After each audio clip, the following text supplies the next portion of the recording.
I am saying, without apology, the big man with a big plan is the best thing for the people of St. James North.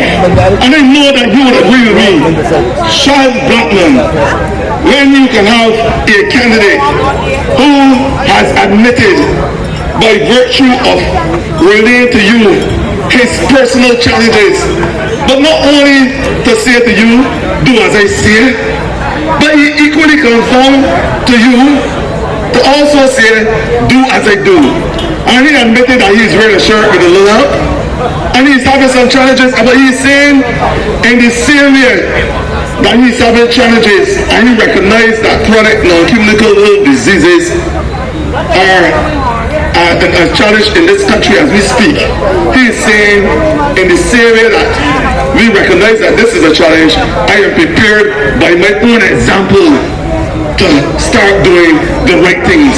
And he is imploring on the people of St. James North to do the right things, including drinking more water, using less alcohol, eating less fats, and exercising more.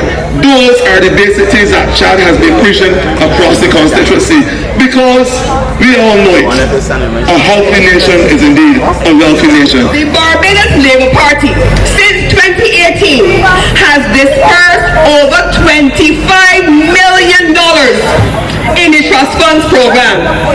Not to big people as the Democratic Labour Party would have us believe, not to friends and family as they would have to say, but ordinary Barbadians like the people who live in St. James North. The Barbados Labour Party through the Trust Loans program has made sure that farmers, people in the tourism sector, people who are selling goods and services, people who want to set up a little hairdressing shop like Gayland up in the bottom, it is the Barbados Labour Party who made the Trust Loans program possible. So if you want $5,000 or $10,000, you have heard Chad Blackman say that in this constituency, he intends to bring business and markets to the constituency to help the people to earn a living and to be able to sustain themselves and to grow and to thrive. But if the trust loans is too small, there is the fund access. If trust loans has dispersed under the Barbados Labour Party since 2018, $25 million, fund access has dispersed over the life cycle of its existence $77 million, people. And it is for people to be able to grow their business. So when I bought somebody down in Carlton who tells me that they want to be able to buy another truck or buy another bus or buy another car to run their taxi business, that's what fund access is there for. And Chad Blackman has promised you that he will bring these agencies and all the institutions of government to this constituency. I've known Chad Blackman for a few years. I have to tell you this.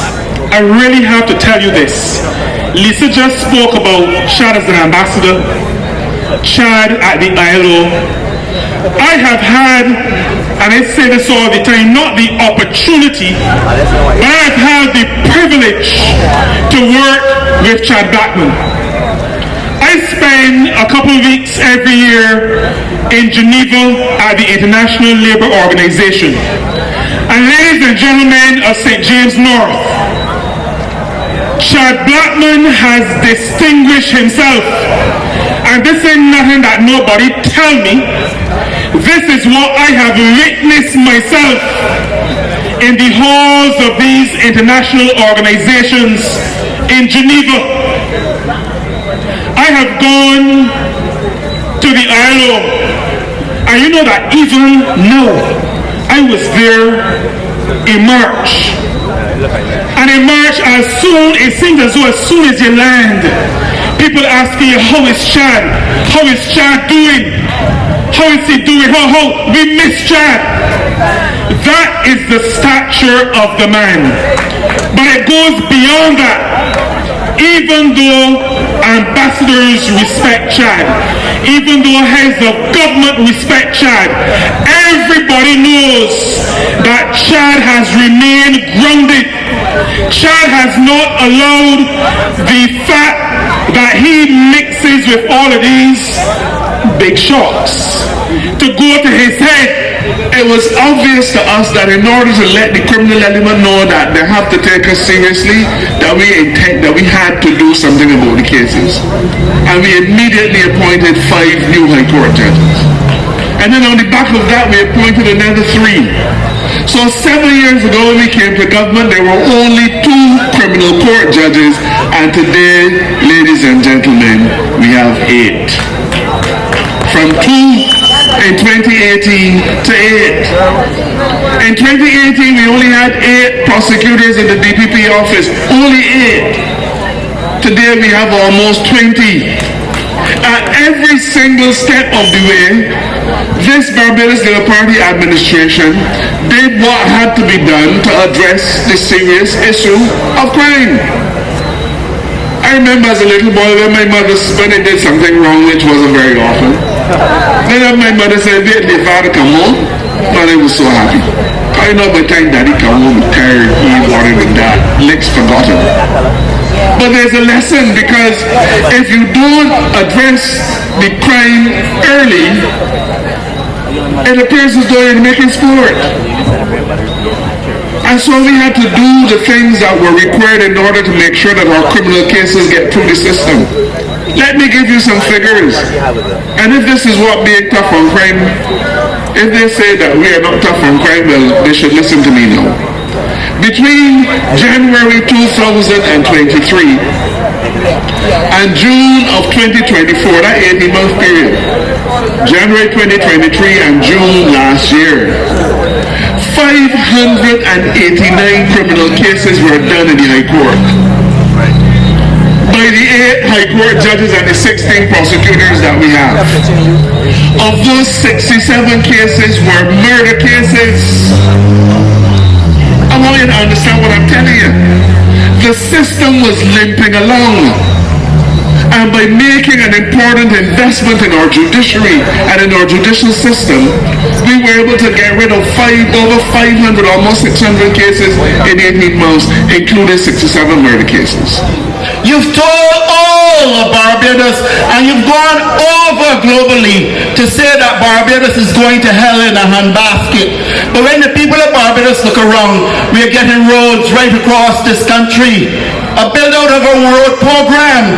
When you look across Barbados, people are still going to the supermarket, and as Colin said tonight, when you look at Barbados having to go through a period when all economies came to closure, that COVID period, Barbados still stand tall, and we are able to recover from that period with economic and credit rating upgrades. Economy continues to grow.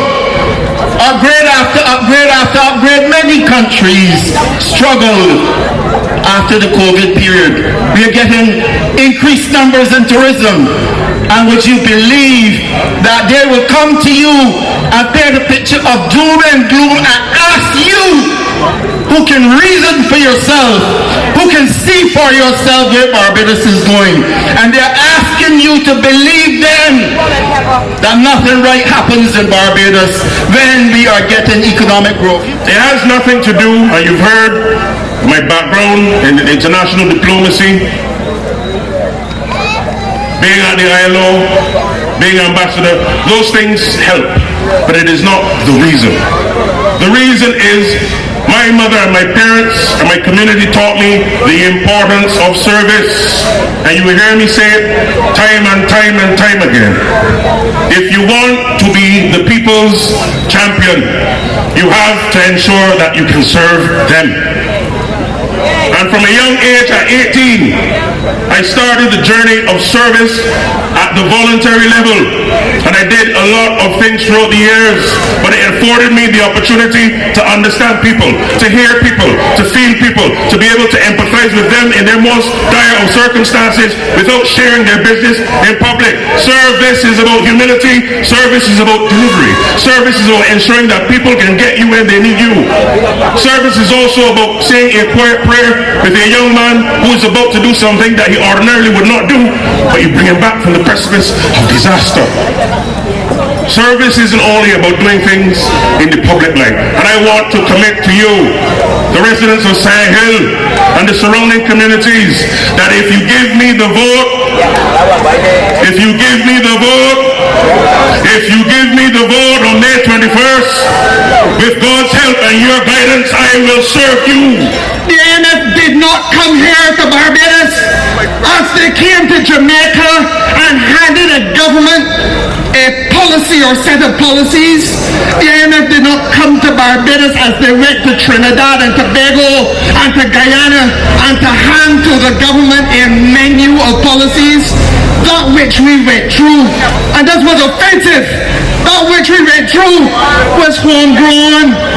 It was developed by us. It was executed by you and I, all of us, through our various, or the work we do, the adjustments we've had to make, the forbearance, the patience. The Barbadian community as a whole executed that IMF program successfully. And the man who waited at first slip constitutionally to hold a government will tell you that nothing happened. He sees nothing good in a program that has met all of the targets that were set. And we've just come out of a situation where this country, not any others in the Caribbean, this country has seen 15 successive quarters of growth.